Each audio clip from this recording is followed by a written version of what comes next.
écoutez Livre RMC, Fred Hermel.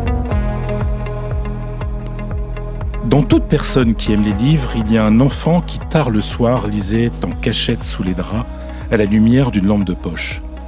Il y a un adolescent qui rêvait d'amour ou d'aventure en découvrant de belles histoires imprimées sur des pages qu'on tourne vigoureusement, pressé de connaître la suite. Il y a un adulte qui se dit aujourd'hui qu'il n'aura jamais le temps de lire tous les chefs-d'œuvre. Les livres sont des faiseurs de rêves. Les livres, ce sont ses compagnons fidèles qui peuvent aider un homme à devenir président de la République, qui peuvent en aider un autre à interviewer en tête-à-tête un président de la République. Bonjour, je suis très heureux de vous accueillir dans le 6e épisode du podcast littéraire de RMC, auquel je vous recommande respectueusement de vous abonner.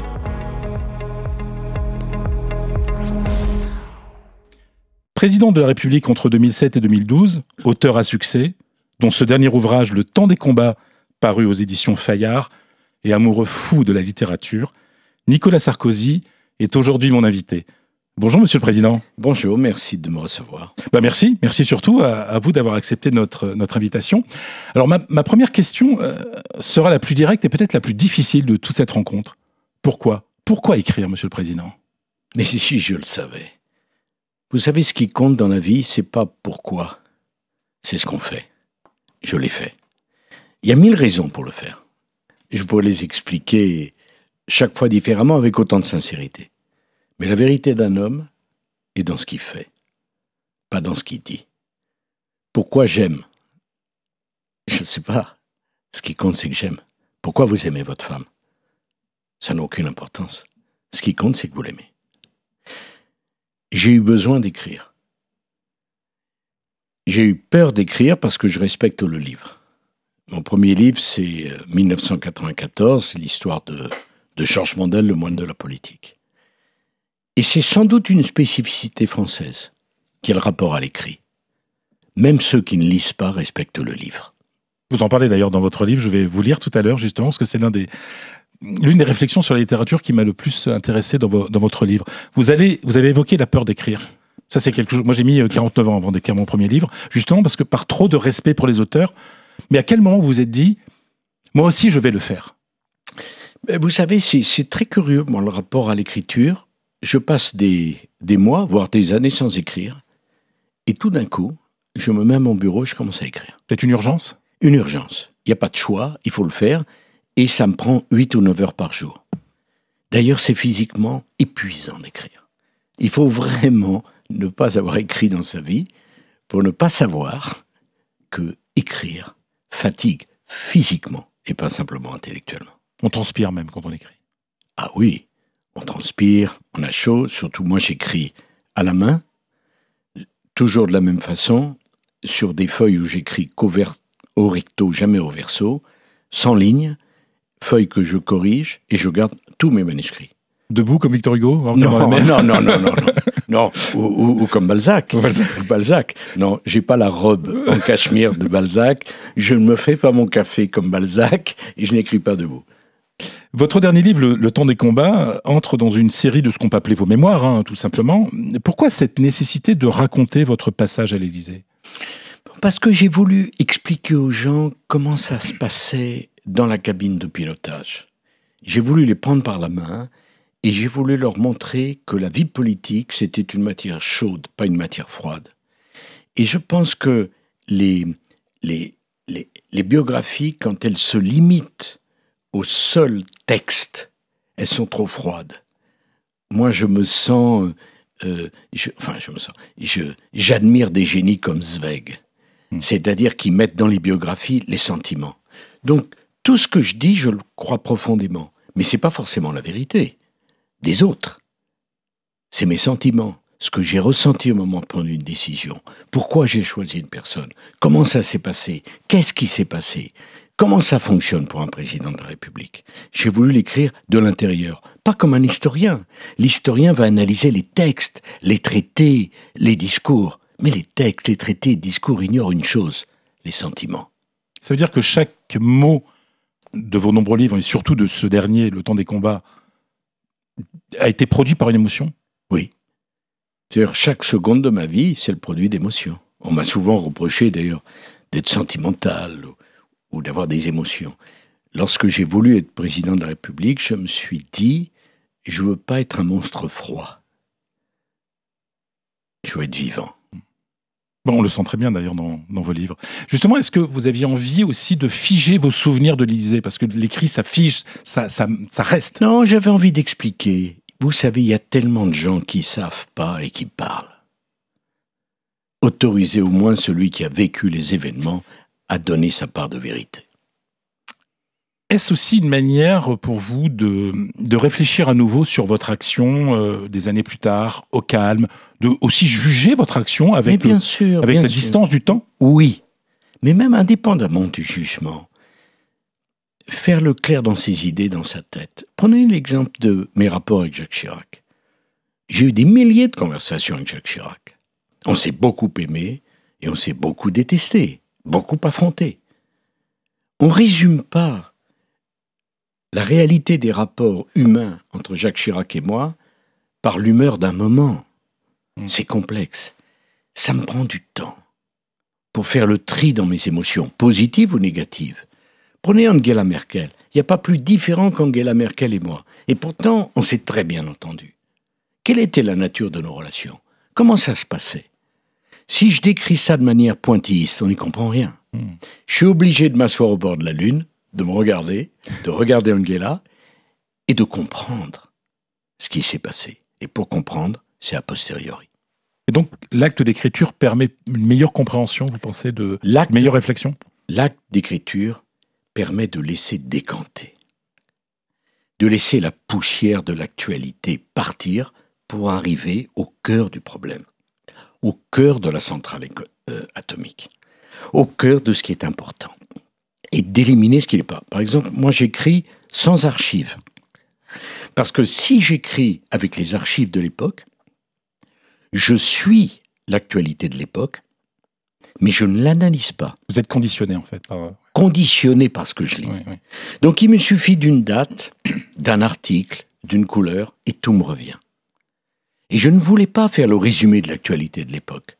Je voulais expliquer ce que j'avais dans le cœur et dans la tête au moment où je prenais des décisions. Donc votre méthode, c'est un souvenir qui est associé à une émotion. Ou une couleur. Ou une couleur. Même, quelle couleur par exemple? Un détail. Une impression.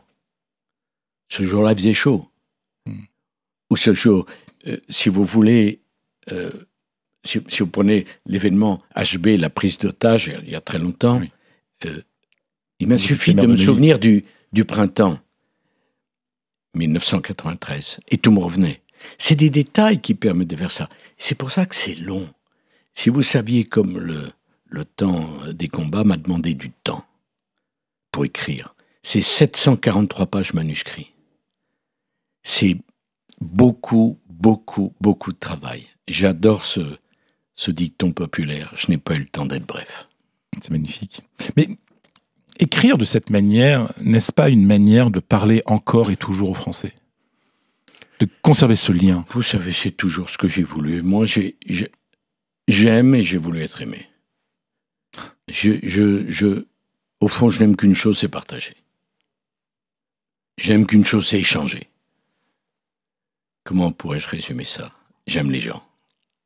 Ça ne veut pas dire que tout le monde m'aime, mais l'enfant qui lisait, il aurait voulu être aimé, et quand on veut être aimé, c'est qu'on aime. Vous preniez quand même quelques notes dans l'objectif de mémoire quand vous étiez président ou... Non, quand j'étais jeune ministre du budget, je prenais des notes, et puis j'ai rapidement arrêté parce que en prenant des notes jour après jour, vous prenez des notes sur des choses qui n'ont aucune importance en vérité. Parce que le temps est un tamis implacable. Et les souvenirs, c'est merveilleux, parce que les souvenirs, ils restent que le cœur des choses. Mais est-ce que les souvenirs peuvent être trompeurs, justement? Bien sûr. Mais c'est pas grave, finalement. Mais moi, je ne prétends pas faire quelque chose de froid, je ne prétends pas faire quelque chose de vrai. Je prétends faire quelque chose d'authentique. Parce que, si vous voulez, le mot vérité, c'est un mot dont je me méfie. Parce que la vérité, ce mot-là ne devrait être employé qu'au pluriel. Jamais au singulier. Il y a ma vérité, il y a la vôtre. au moment où on parle, ne sont pas forcément liés. Il y a la vérité de ce que je suis avant d'être au micro, pendant le micro et après. Donc, c'est un mot qui n'existe qu'au pluriel. Et je préfère l'authenticité. Et il y a aussi la vérité du moment et la vérité de du temps. Exactement. Voilà. Exactement. En tant qu'écrivain, qu'est-ce qui compte le plus pour vous, le style ou le message? Non, moi, je ne me prétends pas écrivain. Parce que mais vous pour l'êtes, moi, Monsieur le Président. Non, pour moi... alors, je vais vous expliquer pourquoi je ne pense pas. Pas une question de fausse modestie. C'est une question que pour moi, rien n'est au-dessus du roman. Et je n'ai pas fait de roman. Pour l'instant. Non, mais vous savez, c'est très difficile. Dans le roman, il faut savoir raconter une histoire. Je pense que je sais le faire, mais il faut savoir faire vivre des personnages. Et ça, je ne l'ai pas fait. Vous avez fait des scénarios pourtant. Oui. L'adaptation du livre de votre sur Mandel, Clémenceau. Vous savez, j'ai parlé avec l'auteur de Triste Tropique. Oui. Et je lui ai dit, mais maître, vous savez, il avait 100 ans à l'Académie française. Lévi-Strauss. Oui. Lévi-Strauss, que j'admirais, qui est un des hommes les plus intelligents du XXe siècle. Et j'ai dit, je ne comprends pas, parce que Triste Tropique, les 50 premières pages, c'est un roman, et ensuite c'est un essai. Il me dit, ah, comme c'est intéressant ce que vous me dites. Figurez-vous que j'ai voulu en faire un roman, et je n'y suis pas arrivé, donc pour ça que c'est un essai. Et Triste Tropique, c'est passionnant, c'est les aventures de Lévi-Strauss dans la forêt amazonienne dans les années 30, parce que pour lui, les tribus, c'était pas l'adolescence de la culture, c'était une culture en soi. Hein, Lévi-Strauss a dit une chose bouleversante, l'identité n'est pas une pathologie. Intéressant ça. Oui, oui, pour le président que vous avez été. C'est pas de la pensée woke, hein. Ça, non, ça c'est pas de la pensée woke. Parce que Lévi-Strauss, cette intelligence remarquable, avait compris que pour qu'il y ait de la diversité, il faut d'abord qu'il y ait de l'identité. Car si vous n'avez qu'une seule culture, qu'une seule langue, il n'y a plus d'identité, donc il n'y a plus de diversité. Bien sûr. Hein, parce que pour échanger, il faut avoir quelque chose à mettre dans l'échange. Alors pour vous, le message est plus important que le style? Non, c'était... Alors après... Si en tant qu'écrivain, ou en tant qu'auteur, puisque vous voulez pas... Pas du tout. Je veux pas, c'est pas ça, mais... Alors je veux pas faire pédant, mais moi je suis resté à Boileau. Hein. Ce qui se conçoit bien s'énonce clairement, et les mots pour le dire viennent aisément. Je ne sais pas faire de différence entre le contenu et le contenant. Je n'ai pas vu. Il n'est pas possible d'avoir une expression inintéressante quand on a quelque chose de fort à dire. Et il n'est pas possible de bien parler quand on n'a rien à dire. Regardez Françoise Sagan, qui est quand même un joyau. C'est un joyau, Françoise Sagan. Mais quand elle parlait, elle avait cette mèche qui lui cachait la moitié de la figure. Et elle avait cette petite voix aiguë qui pouvait énerver. Elle ne regardait jamais l'interlocuteur. Mais quand elle parlait, vous étiez subjugué. Parce que ce qu'elle disait était tellement fort que peu importait la forme. Si on pouvait revenir un petit peu sur votre méthode de travail, parce que écrire des heures et des heures et des heures comme ça, comment est-ce que vous faites? À un moment, vous avez besoin peut-être d'écouter de la musique, de vous remettre dans les conditions. Il y a plein de Madeleine de Proust dans ce que vous écrivez. C'est uniquement vous, avec vous-même, tout seul. À un moment, vous savez, pour le temps des combats, un jour... Carla rentre à la maison, elle me voit, bon, mais qu'est-ce que tu fais? Je lui dis, j'écris mon nouveau livre. Ah bon, mais tu as un plan? Non. Mais pourquoi tu as décidé? Je sais pas, j'ai commencé. Et j'ai fait ça comme ça pendant 8 mois. Et je me mets à mon bureau, j'adore la musique, mais je ne peux pas mettre de musique, parce que je suis trop concentré. Je ne peux pas me laisser emporter dans autre chose. Et ma méthode, c'est que si je m'ennuie quand j'écris, le lecteur s'ennuiera. C'est évident, oui. Oui, mais c'est évident. Pour vous qui avez écrit, c'est pas évident pour les autres, ceux qui nous écoutent. Donc, je suis mon premier lecteur. Donc, je dois rester extrêmement concentré pour être toujours intéressé par ce que je dis. Je dis pas que ce qui est intéressant, ce que je dis, mais en tout cas, je cherche ça. Peut-être ce qui m'a fait le plus peur dans ma vie, c'est l'ennui. J'ai tout fait pour ne pas m'ennuyer. Et je ne veux pas ennuyer mon lecteur. Et vous ne vous êtes pas ennuyé beaucoup dans la vie? Non.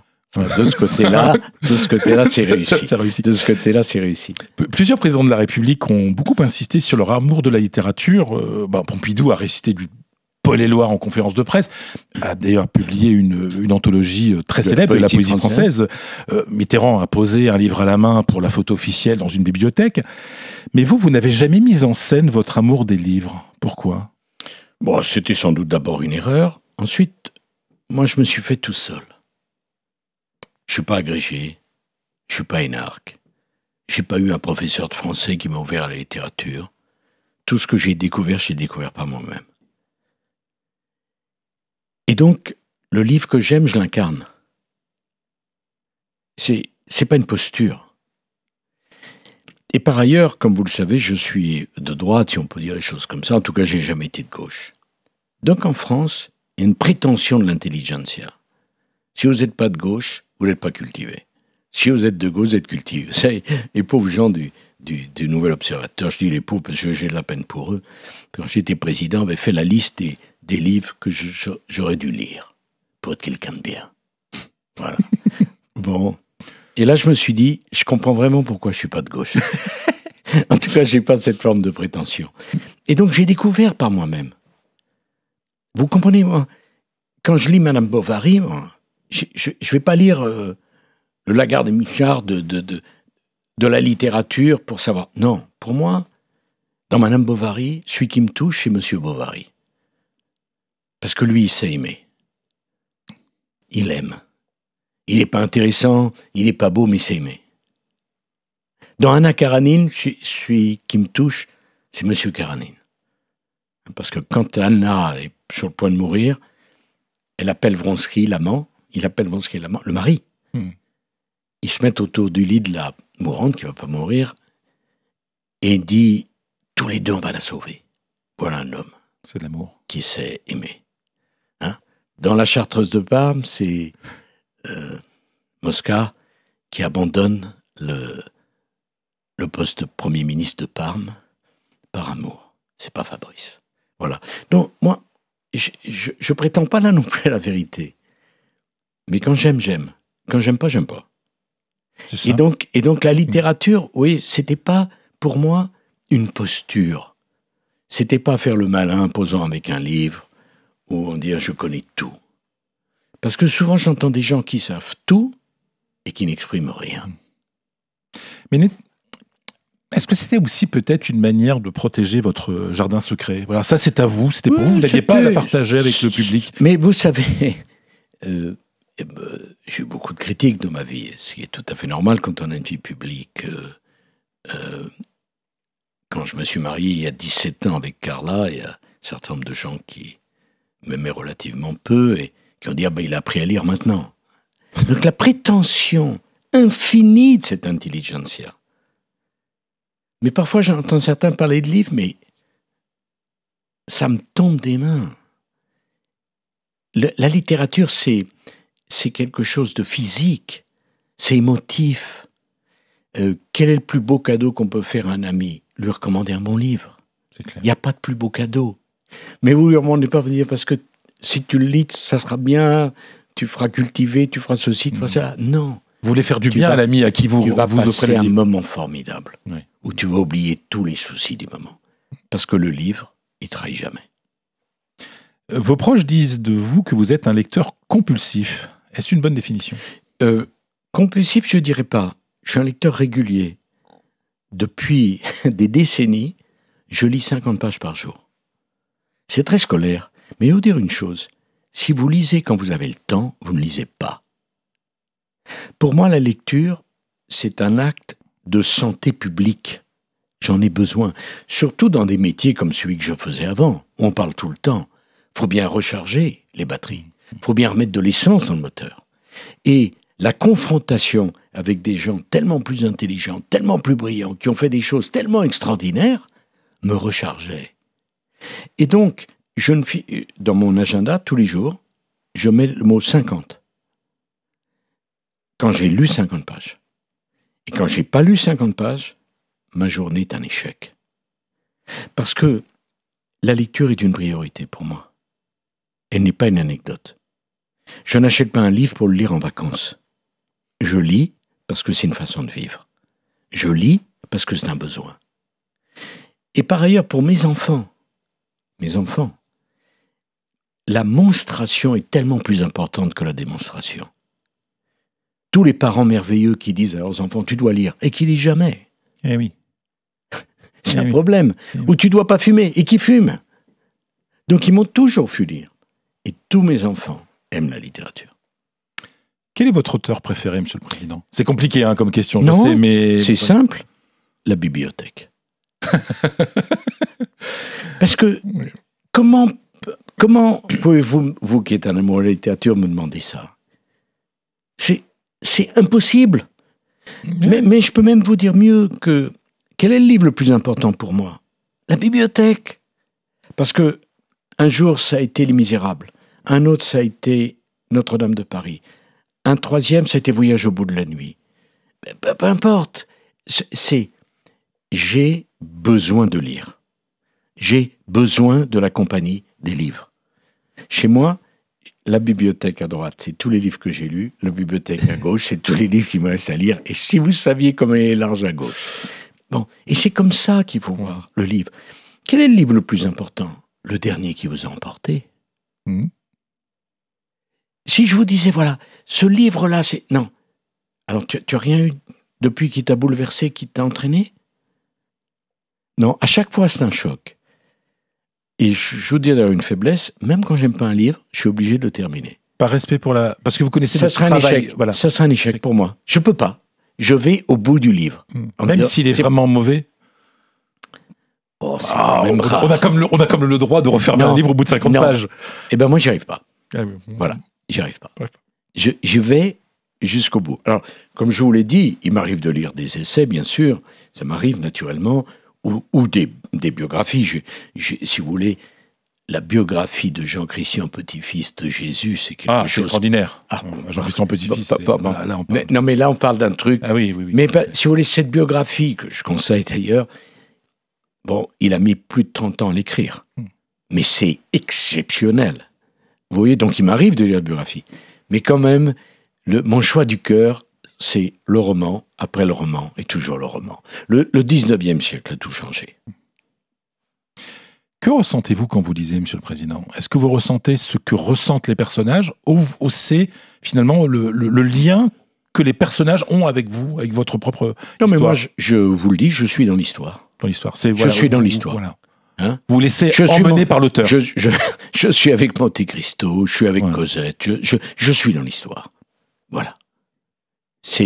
Et je suis bon public, moi. Je me laisse entraîner avec une facilité déconcertante. Vous voyez, j'ai lu récemment un livre qui m'a beaucoup plu, Le rêve du pêcheur, d'une écrivaine franco-camerounaise, Madame Boom. J'étais avec elle dans ce village, dans cette famille camerounaise, où il arrivait tant de choses à un pêcheur. Voilà. Donc, le propre du livre, c'est que vous n'êtes plus là. Vous êtes parti en voyage, sans payer de billets, sans faire la queue à l'aéroport, sans décalage horaire. C'est le plus beau des voyages. Nous allons passer à la lecture à voix haute.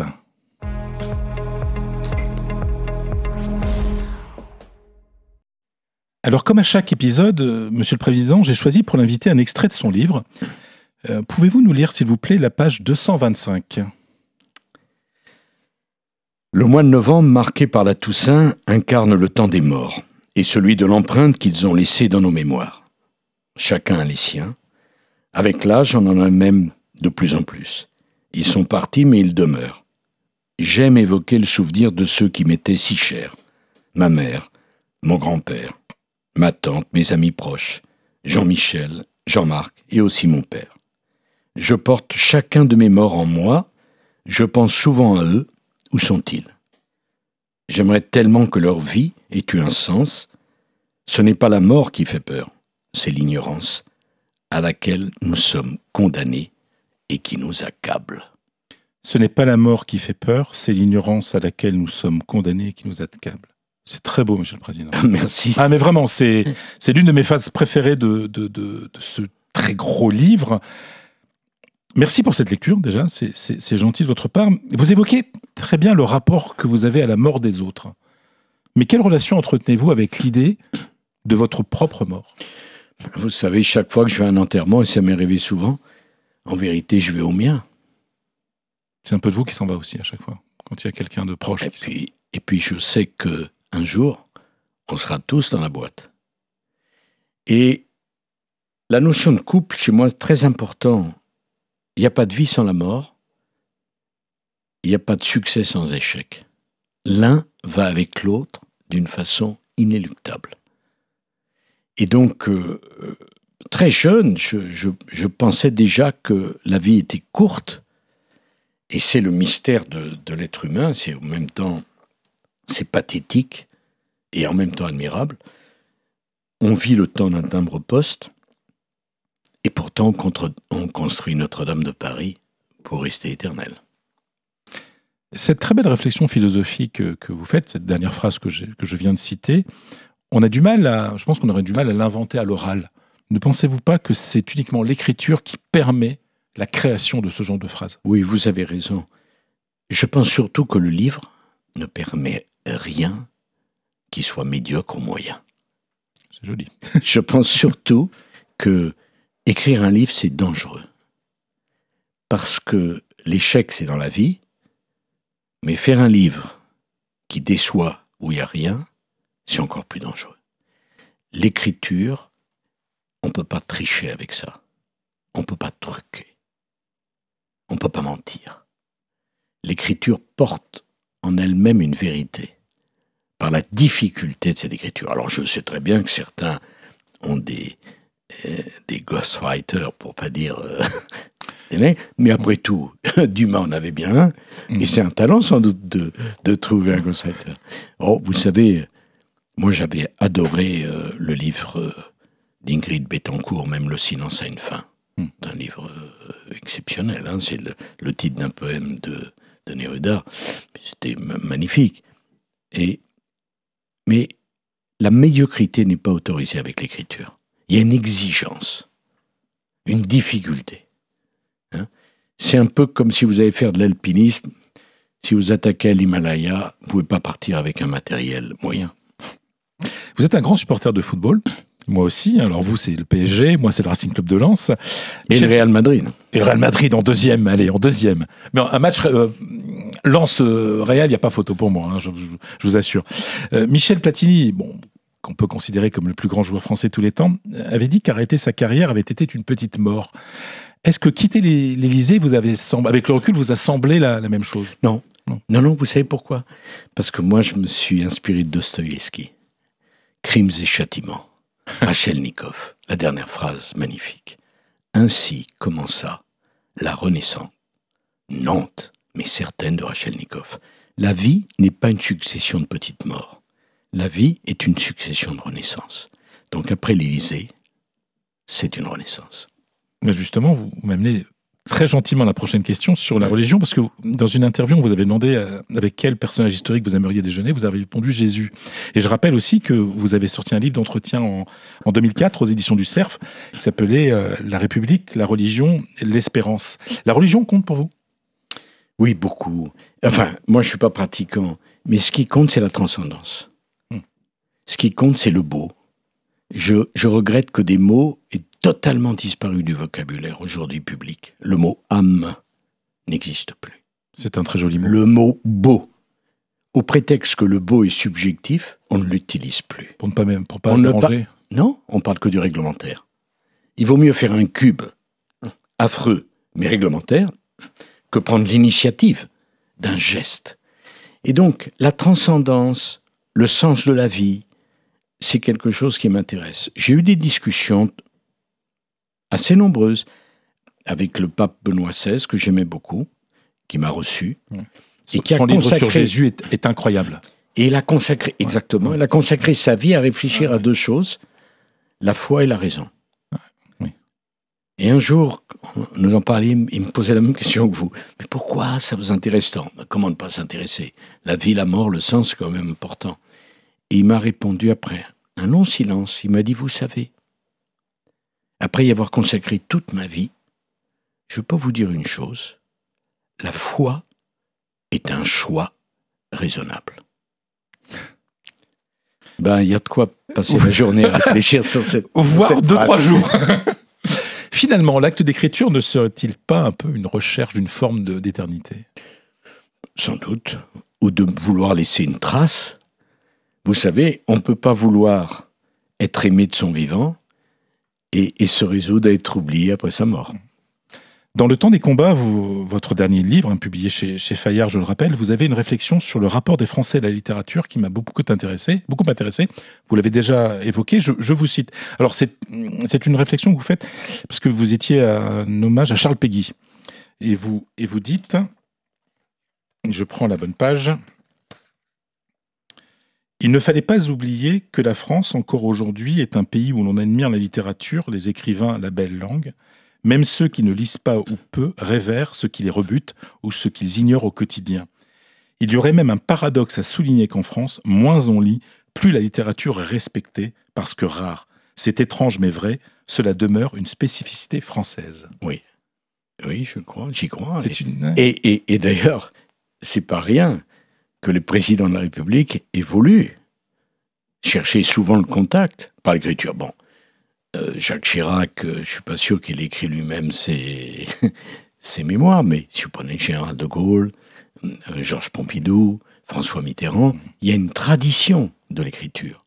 Et c'est pas parce qu'on lit pas qu'on ne respecte pas le livre, bien au contraire. Parce que beaucoup de gens qui ne lisent pas ont peur. Un jour, quand mon fils, oui, était plus jeune, je lui ai dit, tu dois lire Les Misérables. Donc il va acheter Les Misérables. Mais il me dit, mais papa, c'est pas sympa. 2000 pages. J'ai dit, mais tu sais, tu vas pas chez le boucher acheter 1 kilo de viande. Hein. C'est 2000 pages de génie. Un mois après, il m'appelle, il me dit, tu avais raison, ça m'a emporté. La littérature, c'est pas une question de poids, c'est une question de légèreté. Les chiffres de vente de livres en France sont en baisse constante. Est-ce que cela vous inquiète? Oui, bien sûr. Mais ce qui m'inquiète, c'est pas tant ça. Ce qui m'inquiète, c'est que il faut comprendre que lire ressource, regarder des écrans fatigue. Mais regarder des écrans, son téléphone, on est passif, mais on se fait retirer de l'énergie. Alors moi, ça fait bien longtemps maintenant que je regarde assez peu la télévision, je lis assez peu les journaux, excusez-moi pour vous, je sais où je suis ici, mais parce que j'observe que si le soir, en rentrant, je lis un bon livre, le matin, je me réveille plus léger. Si j'ai vu un débat interminable, des gens qui s'engueulent sur un plateau, un brouhaha de l'actualité, le lendemain, j'ai une de ces migraines qui me prend. Bon, et je ne crois pas qu'avec l'occupation qu'est la nôtre, on puisse tout faire. Donc moi, j'ai vraiment choisi l'écrit. Alors on peut dire que c'est parce que je suis démodé, il n'y a aucun problème avec ça. Mais moi, je crois que rien ne change, qu'il y a des permanences. Et qu'être français, c'est la patrie de Balzac, de Victor Hugo, de Stendhal, de Maupassant. C'est pas rien. Et quand on a la chance, un jour, une journaliste, la pauvre, qui me demandait quel était le dernier livre que j'avais lu. Oh, elle me dit, vous êtes classique, vous. Pardon, madame? Vous aimez les classiques? Si vous saviez, madame, comme ils sont si peu classiques, ce sont des génies. Donc ce qu'on appelle les classiques, c'est ceux qui ont bouleversé l'ordre des choses, qui ont révolutionné la littérature et qui sont encore aujourd'hui extrêmement modernes. Mais ça ne m'empêche pas d'être emporté par les livres aujourd'hui. J'ai lu récemment là, un livre qui m'était passé totalement de côté, Les âmes grises, de Philippe Claudel. J'ai été emporté. Voilà. Pour moi, c'est aussi un classique, au même titre que ceux du 19e siècle. Que doit faire la France pour redonner goût à la lecture? Est-ce que ça devrait être une cause nationale? Parce qu'on voit que le niveau de lecture en France baisse énormément. Mais c'est une cause nationale. Mais si vous voulez, ça ne doit pas être punitif. Je ne vous demande pas de lire comme on vous interdit de fumer. Oui. Je voudrais tellement qu'on comprenne que c'est un cadeau, que ce n'est pas un effort, que c'est une joie, que c'est un plaisir. Dans nos sociétés et dans nos villes où il y a tellement de solitude, que ceux qui nous écoutent le comprennent. On n'est jamais seul avec un bon livre. Et je voudrais qu'on passe de quelque chose de punitif, de bourratif, si vous me permettez, à quelque chose de simplement qui amène du bonheur. Monsieur le Président, je vous propose une petite respiration musicale. Alors, comme pour chaque invité, je vous ai demandé de sélectionner une chanson. Alors, quel morceau avez-vous choisi et pourquoi, Monsieur le Président? C'est Elvis Presley. Oui. You know I can be found sitting home all alone. If you can't come around, at least please telephone. Don't be cruel to who heart is true. Baby, if I made you mad for something I might have said, please don't forget my past. The future looks bright ahead.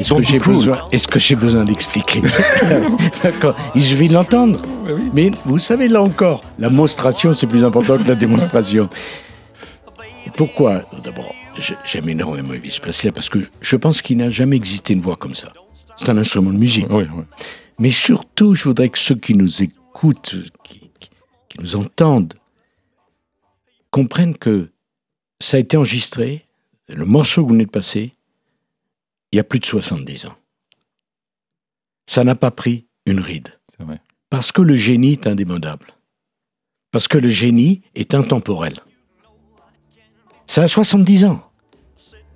Et moi j'aurais pu prendre tant d'autres choses, j'aime la chanson française. Et vous savez, je cours tous les jours, je fais 1 heure de jogging tous les jours, en musique pour le coup, là. Et j'ai mon téléphone dans la main et je branche ma playlist. Donc les gens qui me voient passer entendent souvent Elvis Presley. À qui avez-vous envie de dire « Don't be cruel » À la vie, au bon Dieu. Au bon Dieu. Mais je trouve que ce mot, vous comprenez, Elvis Presley, qui était l'incarnation de la jeunesse, de la beauté, du sexy, et qui dit « sois pas cruel ». C'est fantastique. C'est le contraire du bourrin d'aujourd'hui qui vient avec son bulldozer. Il est là, il a tous les succès, il danse magnifiquement, il chante comme un dieu, mais sois pas cruel. Je trouve que le contraste est tellement poétique. Est-ce que les Français ont été cruels parfois avec vous, Monsieur le Président? Non. Et les Français, je m'appelle Sarkozy, dans l'immeuble où on vivait avec mes 2 frères et ma mère, personne ne nous connaissait. Et moi, je rêvais de faire ce chemin-là. Et les Français, ils me l'ont offert. Mais je leur serai jamais assez reconnaissant. Alors qu'il y a eu des gens cruels, oui, il y a des gens méchants, c'est vrai. Et moi, je peux être brutal, mais méchant jamais. Quand vous parlez des livres que vous aimez, vous êtes un grand prescripteur. Alors j'ai lu dans un article du Parisien qu'en 2015, vous aviez parlé à la télévision d'un roman de l'écrivain hongrois Sándor Márai, intitulé Les Braises, et que quelques heures plus tard, il était 2e au classement des ventes d'Amazon. Oui, enfin, c'est pas moi qui le dois, c'est c'est quand même ce que vous avez dit. Non, mais Sándor Márai, c'est du niveau de Zweig. D'ailleurs, ils sont suicidés tous les deux. Et oui, j'avais été emporté par Les Braises. C'est l'histoire de 2 amis qui se retrouvent, et qui avaient fait l'école ensemble, qui se retrouvent, il y a un lourd silence, il y a un secret qui les tient, les braises. C'est le feu sous les cendres, les braises. Rien n'avait été oublié. Et Sándor Márai, c'est une œuvre absolument géniale. C'est sur la haine, l'amitié, l'oubli, le refus de parler. Et c'est le contraire d'aujourd'hui. On suggère tout et on montre rien. Et c'est pour ça qu'on est suffoqué. Les conseils de Nicolas Sarkozy font vendre, mais écrire sur Nicolas Sarkozy, ça fait vendre aussi. Hélas. De nombreux ouvrages vous ont été consacrés. Les avez-vous lus? Pour dire la vérité, je sais pas, il y en a plusieurs centaines et je ne les lis pas. Le seul, j'en ai lu 2, pour dire la vérité. J'ai lu Catherine Ney. Grande journaliste. Écrivain, on peut dire On peut aussi. aussi, on peut Parce aussi. que, Oui. Mais alors elle, c'est fantastique parce que quand je la lis, quand je lis ce qu'elle écrit sur moi, j'ai parfois l'impression de voir un personnage différent parce que elle est passionnée par ce qui est romanesque. Et elle écrit sur moi de façon très romanesque, donc c'est très plaisant. Être un personnage de roman. Oui, donc. oui, non, mais parfois ça me surprend. Mais puis elle est très sentimentale, et puis elle a un immense talent, bien sûr. Et puis Yasmina Reza. Ouais, oui. Yasmina Reza, mais j'ai mis, elle était presque vexée, presque fâchée contre moi. J'ai mis 4 ans avant de pouvoir le lire. Parce qu'un jour, j'étais ministre de l'Intérieur et Yasmina Reza vient me voir et me dit j'aimerais écrire un livre sur vous. Je dis d'accord. Mais je voudrais pouvoir vivre avec vous 1 an. Enfin, vivre avec moi. Au quotidien, dans votre travail, dans mon votre travail. mission. Oui. Et je dis d'accord. Elle me dit, il n'y a pas de condition, hein. Aucune condition. Madame Reza. J'ai lu dans la luge de Schopenhauer. Je vous connais très bien. Donc moi, j'ai pas d'inquiétude. Parce que je connais votre talent. Faites ce que vous voulez. Et elle m'a suivi pendant 1 an. Et elle a fait ce livre, qui a été un grand succès. Mais je ne l'ai lu que 4 ans après. C'est trop violent pour lire sur moi. C'est difficile. Monsieur le Président, je vous propose qu'on écoute quelques notes d'une chanson. Je veux mes yeux dans vos yeux. Je veux ma voix dans votre oreille. Je veux les mains fraîches du vent.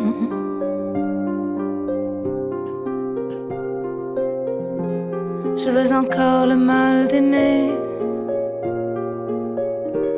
le mal de tout ce qui est merveille. Je veux encore brûler doucement, marcher à 2 pas du soleil. Et je veux déranger les pierres, changer le visage de mes nuits. C'est pour moi la plus belle chanson de Carla Bruni, votre épouse. Je crois que vous partagez cette opinion. Oui, déranger les pierres, c'est... D'abord, Carla écrit comme personne. Hein. Ça, je vous confirme. Pour moi, Carla, c'est du niveau de Barbara, si vous voulez. Elle écrit... alors, elle écrit en rime, bien sûr. Elle écrit pas en prose pour l'instant, mais c'est magnifique. Et déranger les pierres, elle a écrit cette chanson un peu avant qu'on se rencontre. Et elle m'avait donné le manuscrit de ce texte qui est absolument magnifique. Magnifique. Mais encore aujourd'hui, ça me bouleverse. Ce qui est merveilleux dans la poésie, c'est que chacun peut y mettre ce qu'il veut, ce qu'il sent. Quelle pierre avez-vous dû déranger tout au long de votre vie politique et personnelle ? Vous savez, moi j'étais un enfant très, très, très sensible. Parce que mes parents avaient divorcé et un rien pouvait me blesser. Et j'ai dû déranger ça pour prendre tous les risques. Et quand on prend tous les risques, il faut accepter d'être dérangé dans son identité profonde. Avec Carla Bruni, vous formez un duo de créateurs. Comment ça se passe à la maison ? Vous faites lire chacun ce que vous produisez ou... C'est un grand débat avec elle parce que elle a la gentillesse de me faire lire ou de me faire entendre tout de suite ce qu'elle écrit. Et moi, je lui présente que quand c'est presque terminé. Parce que je veux vraiment que ça soit parfait. Enfin, parfait, je ne dis pas du tout que c'est parfait, naturellement. Mais je veux vraiment que ça corresponde à quelque chose. Et si vous voyez la différence entre une chanson, c'est très difficile d'écrire une chanson, et un livre. Mais la chanson, on peut l'écrire sur une inspiration, sur une émotion, sur un jet. La chanson jaillit, impose. Le livre, c'est beaucoup plus besogneux. Est-ce que vous prodiguez des conseils l'un à l'autre ? J'écoute beaucoup ce qu'elle dit parce que elle a une poésie et un rapport à tout ce qui est artistique spontané. D'abord, elle a une oreille parfaite. La musique fait partie de sa vie et sa vie. Et donc, ça m'a amené à donner une forme de poésie et de légèreté là où j'aurais eu tendance à être plus lourd et plus sérieux. Monsieur le Président, je vous propose qu'on fasse un petit appel. Une rubrique que vous retrouvez à chaque épisode de ce podcast. Et aujourd'hui, nous avons au téléphone un écrivain qui vient de publier aux éditions Équateur un très beau roman intitulé « Bande de héros ». Quelqu'un que vous connaissez bien, Monsieur le Président. Il s'agit de Philippe Ridé. Bonjour Philippe. Bonjour. Bonjour. Bonjour Nicolas Sarkozy. Alors je crois que vous avez une question à poser au président Sarkozy. Oui, j'ai une petite question pour lui, puisqu'il a parlé littérature et c'est au moins une passion qu'on partage tous les deux. Et la question que je voulais lui poser est la suivante. De tous les livres qu'il a lus et qu'il a aimés, lequel aurait-il voulu écrire ? Ah, Philippe, tellement. Mais peut-être c'est une question très difficile. Peut-être. À part le mien, bien sûr. Oui, bien sûr. Oui, sauf que moi, j'aurais pas voulu être dans la rédaction du Monde. Ça, c'est une différence. On en reparlera en antenne.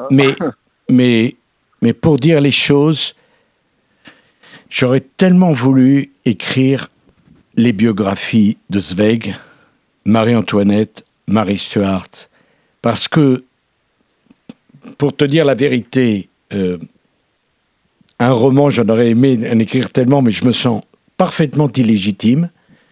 La biographie de Zweig, je me serais senti plus légitime à le faire parce qu'elle tient à la fois de la biographie et du roman. Bon, allez, si j'ai à choisir, j'irais même Marie Stuart. Et pas Fouquet. Non. Qui est le personnage le plus politique, peut-être. Oui, mais si tu veux, j'ai aimé cette réflexion d'un grand historien à propos de la biographie sur Marie-Antoinette, qui juge Zweig, et tu sais que les historiens n'aiment pas qu'on fasse leur boulot à leur place, et l'historien dit, si on le fait mieux. C'est tellement juste ce qu'il écrit, ça pourrait même être vrai. Parce que tu sais qu'elle est dans la prison, et il se met à la place de Marie-Antoinette, et il décrit dans le détail ce qu'elle pense. Et naturellement, oui. c'est pas fondé sur des textes. Oui. On est complètement dans le roman, mais moi je pense que le roman tutoie la vérité. Eh ben, écoute, c'est formidable, c'est une très belle phrase, Nicolas. À bientôt. Et merci. À bientôt. Merci Philippe Ridé. Je rappelle le titre de votre roman « Bande de héros » qui vient de paraître aux éditions Équateur. Alors, Monsieur le Président, je vous promets que ce n'est pas un piège, mais qui a écrit ça ? New York, c'est une ville debout. Oh, Céline. Vu. Voilà. Ça va très vite. Non, chez nous, tu sais, elles sont debout. Non, ici, elles sont debout. Chez nous, elles sont couchées. Exactement. Hein, ça, c'est le voyage au bout de la nuit. C'est Céline. J'ai lu le voyage au bout de la nuit en 1995 à Biarritz. J'étais dans la petite librairie, j'ai trouvé et j'ai eu un choc. Je me souviens de la dernière phrase et qu'on n'en parle plus. Et la première, ça a commencé comme ça. Et il y a des telles choses, il y a des perles à chaque mot. La définition de l'amour, par Céline, dans Voyage au bout de la nuit. L'amour, c'est infini, mis à la portée des caniches. Magnifique. Et son lieutenant sort de la tranchée, se fait arracher la tête par un boulet, et Céline note, parmi son héros, l'imbécile. Il ignorait donc que le courage n'est qu'une absence d'imagination. Oui, vous le citez, on connaît le talent de Louis-Ferdinand Céline, mais on connaît aussi l'ignominie de l'homme et son antisémitisme. Faut-il avoir des tabous dans la lecture ? Alors, j'avais eu une opposition avec un journaliste, peu importe son nom, à l'époque, qui m'avait reproché de dire que j'avais aimé Le Voyage au bout de la nuit. Mais enfin...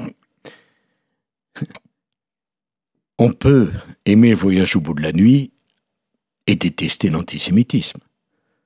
On peut lire La recherche du temps perdu et ne pas être homosexuel. Mais pour ça, il faut juste une chose. Il faut être ouvert d'esprit. Et ça, c'est pas donné à tout le monde. Je vous propose de passer à ce que j'ai pompeusement intitulé le questionnaire de Fred. Où écrivez-vous, Monsieur le Président ? Dans mon bureau ou au Cap-Neg, sur la terrasse. Quand écrivez-vous ? Quand j'écris, je ne peux pas écrire 1 heure de temps en temps. je fais des séquences de 3 ou 4 heures. Écrivez-vous d'un jet ou êtes-vous de ceux qui ne cessent de raturer? Non, j'écris d'un jet, je fais taper, puis je corrige, puis je recorrige, puis je recorrige. J'ai manuscrit, tapuscrit et tapuscrit. Avez-vous des superstitions au moment de l'écriture? Non, Écoutez-vous de la musique quand vous écrivez? non. Écrivez-vous, surlignez-vous sur les livres que vous lisez ou voyez-vous cela comme un sacrilège? C'est un sacrilège. La seule chose que je me permets de faire, je stabilo-bosse une phrase. Vous voyez, par exemple, dans mon exemplaire du Voyage au bout de la nuit, il y a des tas de phrases que j'ai citées, que je stabilosse, et de temps en temps, je les rouvre et je... Pour aller directement à la phrase. Donc, Voilà, exactement. Quelle est techniquement la principale différence entre écrire un discours et écrire un livre? Alors, techniquement, c'est que c'est beaucoup plus long d'écrire un livre, parce que c'est exactement la différence entre le petit jogging du matin et le marathon de Paris. Quel livre vous a-t-il le plus marqué enfant? Ma tante, quand j'étais tout jeune, me lisait La Comtesse de Ségur quand j'étais dans mon lit. Vous voyez? Et je lisais aussi, par moi, Le Clan des 5 ou Le Clan des 7. Hein? Bon. Après, quand je suis devenu plus grand, Monte Cristo et Cosette, c'est des choses qui m'ont durablement marqué. Êtes-vous un adepte de la lecture de plusieurs livres en même temps? Non, à l'exception du fait que j'essaye depuis des années maintenant, ce que je fais, de lire un livre en français et en même temps un livre en anglais. Quel livre pourriez-vous recommander à un Premier ministre sans véritable majorité? Michel Barnier, par exemple. Non. Je lui recommanderais bien La Recherche du temps perdu. Sans commentaire. Vous savez pourquoi? Non. Parce Allez-y, que allez-y. le dernier exemplaire, c'est Le Temps retrouvé. Pas mal. Quel livre pourriez-vous recommander à des parents qui veulent donner le goût de la lecture à leur enfant? Maupassant.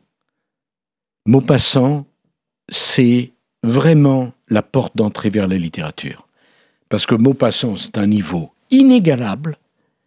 Et oserais-je dire, en m'excusant de ce mot, c'est facile. Quand je dis c'est facile, à dire. Excusez-moi, Oui, c'est sûr. pas du tout. Non, mais... C'est remarquable. Voilà. Donc, tout Maupassant, toutes les nouvelles de Maupassant, pour amener un jeune à la lecture, jeune fille ou jeune garçon, il n'y a rien de mieux. Ce podcast des livres RMC a aussi pour objectif de ramener à la lecture ceux qui s'en sont éloignés. Quels conseils pourriez-vous donner à quelqu'un qui n'arrive plus à lire un roman en entier? Non, je lui dirais, c'est uniquement une question de choix, parce que appelez-moi, je vais vous donner les 3 ou 4 livres que vous ne pourrez pas laisser tomber. C'est impossible. Et donc, c'est très facile de répondre à cela. Et par ailleurs, je dirais, comme pour le sport, souvent je vois les gens courir trop vite ou partir trop vite. Il ne faut pas avoir une trop grande ambition au début. Voilà. Des livres courts, par exemple? Non, pas forcément. Mais moi, j'adore Joël Dickers. Voilà. J'aime Joël Dickers. Joël Dickers... Ce sont des gros livres. Hein. Oui, mais pardon, comme Maupassant, je ne compare pas les deux, naturellement. Mais je veux dire que Joël Dickers, La vérité sur l'affaire Harry Kéber, La Chante 163, c'est passionnant. Vous ne lâchez pas le livre, vous le commencez. C'est impossible de ne pas terminer parce qu'on veut savoir ce qui va se passer. Bon, donc je reviendrai au livre par des livres de grande qualité, parce que Joël Dickers c'est un écrivain flamboyant, mais si vous voulez, je ne recommanderais pas de commencer par Balzac. Non.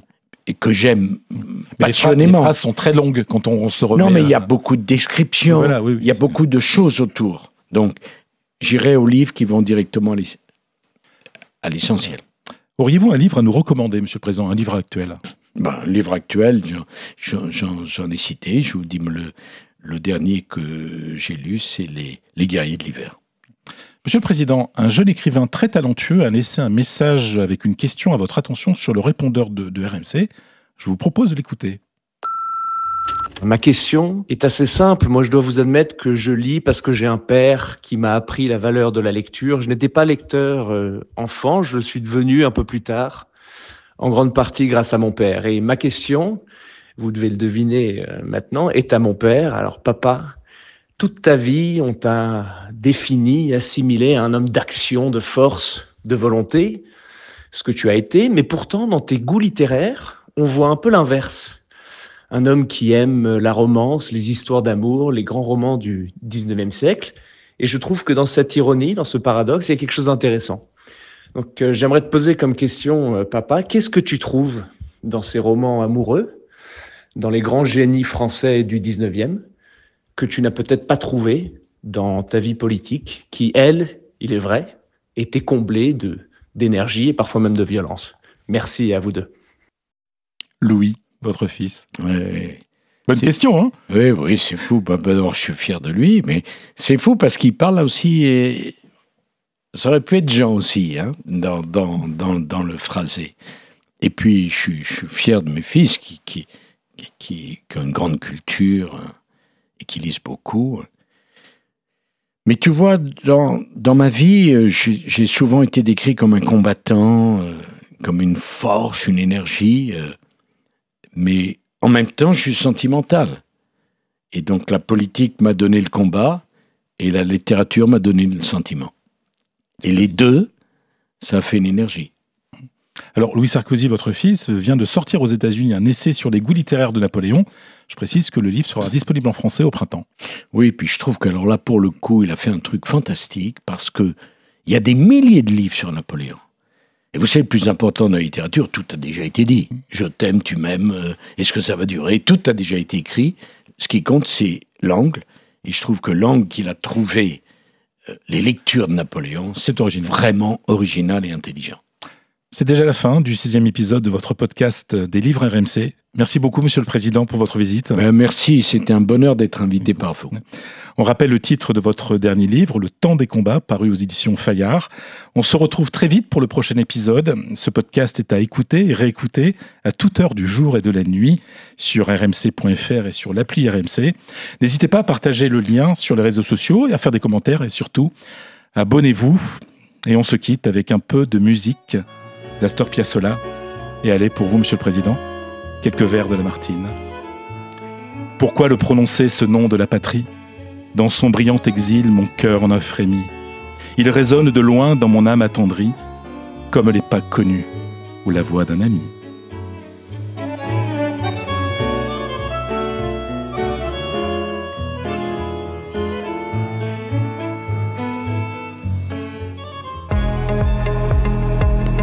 Des livres RMC.